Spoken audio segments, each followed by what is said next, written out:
শুরুতে জানিয়ে দেব ইসরায়েলি বন্দরে যৌথ অভিযান 4 জাহাজে হামলা।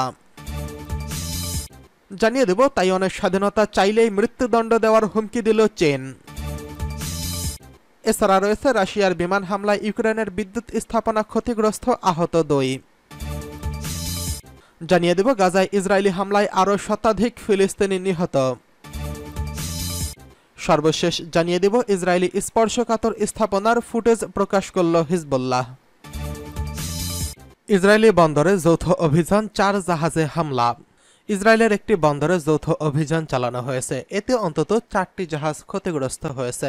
রোববার 23 জুন বার্তা সংস্থা রয়টার্সের এক প্রতিবেদনে এই তথ্য জানানো হয়েছে। প্রতিবেদনে বলা হয়েছে, রোববার সকালে 4টি জাহাজকে নিশানা করে ইসরায়েলের উত্তরাঞ্চলে হাইফা বন্দরে হামলা চালানো হয়েছে।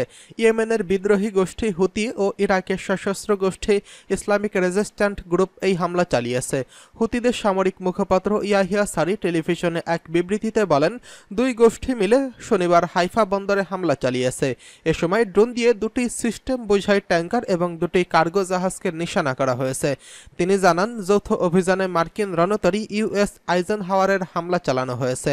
এছাড়া লাইবেরিয়ার পতাকাবাহী একটি জাহাজ সহ আরও 2টি পণ্যবাহী বাণিজ্যিক জাহাজে হামলা চালানো হয়েছে। ইয়াহিয়া সারি বলেন, জাহাজগুলো এমন সব কোম্পানি ছিল যারা অধিকৃত ফিলিস্তিনের বন্দরে প্রবেশের নিষেধাজ্ঞা লঙ্ঘন করেছিলেন। এদিকে মার্কিন এক কর্মকর্তা নাম প্রকাশ না করার শর্তে রয়টার্সকে বলেছেন, মার্কিন রণতরীতে হুতিদের হামলার দাবি সত্য নয়। অন্যদিকে অভিযানের বিষয়ে তাৎক্ষণিক কোনো মন্তব্য করেনি ইসরায়েলি সামরিক বাহিনী। এর আগে গত মাসের শুরুতে হুতিদের এমন দাবির বিষয়টি অস্বীকার করে আসছে ইসরায়েল। হুতিরা জানিয়েছে তাদের অভিযান সফল হয়েছে। গত অক্টোবর থেকে গাজায় হামলার জবাবে ফিলিস্তিনিদের পক্ষ নিয়ে লোহিত সাগরে জাহাজে হামলা চালিয়ে আসছে তারা। মার্কিন সেনা সদর দপ্তরের তথ্য অনুযায়ী গত 19 নভেম্বর থেকে লোহিত সাগর ও এডেন উপসাগরে 50টিরও বেশি জাহাজে হামলা চালিয়েছে হুতিরা। তাদের হামলার ভয়ে বেশিরভাগ জাহাজ কোম্পানি গুরুত্বপূর্ণ এই 2 নৌপথ এড়িয়ে গন্তব্য পাড়ি দিচ্ছে। এতে পরিবহন ব্যয় বেড়ে যাওয়ায় বড় ধরনের ক্ষতির মুখে পড়েছে পশ্চিমারা। হুতিদের হামলার জবাবে বেশ কয়েকটি দেশের সমন্বয়ে একটি টহল জোট গঠন করে যুক্তরাষ্ট্র। এই জোট গঠন করেও ইরানপন্থী যোদ্ধাদের থামাতে না পেরে ইয়েমেনের হুতি বিদ্রোহীদের বিভিন্ন সামরিক স্থাপনায় বিমান হামলা চালায় ব্রিটিশ ও মার্কিন বিমান বাহিনী। তবে হামলা করেও এখন পর্যন্ত তাদের থামাতে পারেনি পশ্চিমারা। এদিকে তাইওয়ানের স্বাধীনতা চাইলে মৃত্যুদণ্ড দেওয়ার হুমকি দিল চীন। তাইওয়ানের স্বাধীনতার পক্ষে কঠোর সমর্থকদের শাস্তি হিসেবে মৃত্যুদণ্ড দেওয়ার বিষয়টি বিচারিক নির্দেশনায় যুক্ত করেছে চীন।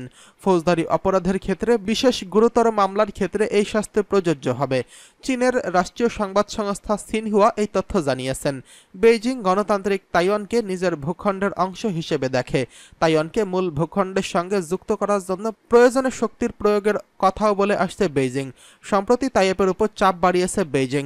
এছাড়া দ্বীপটি ঘিরে বেশ কয়েকবার সামরিক মহড়াও করেছে চীন। তাইওয়ানের নতুন প্রেসিডেন্ট হিসেবে লাই চিংতে গত মাসে দায়িত্ব নেওয়ার সময় সর্বশেষ সামরিক মহড়া করে বেইজিং। সিনহুয়া জানায়, শুক্রবার বেইজিংয়ে জারি করা নির্দেশিকায় দেশকে বিভক্ত ও বিচ্ছিন্নতা উস্কে দেওয়ার জন্য তাইওয়ানের স্বাধীনতার কট্টরপন্থী সমর্থকদের শাস্তির কথা উল্লেখ করা হয়েছে।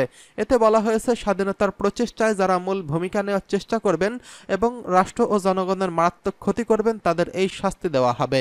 নোটিশে বলা হয়েছে, তাইওয়ানের স্বাধীনতার পক্ষে যারা ওকালতি করবেন তাদের 10 বছর থেকে শুরু করে যাবজ্জীবন কারাদণ্ড হতে পারে। চীনের এই নির্দেশ জারির পর দ্রুত প্রতিক্রিয়া জানিয়েছে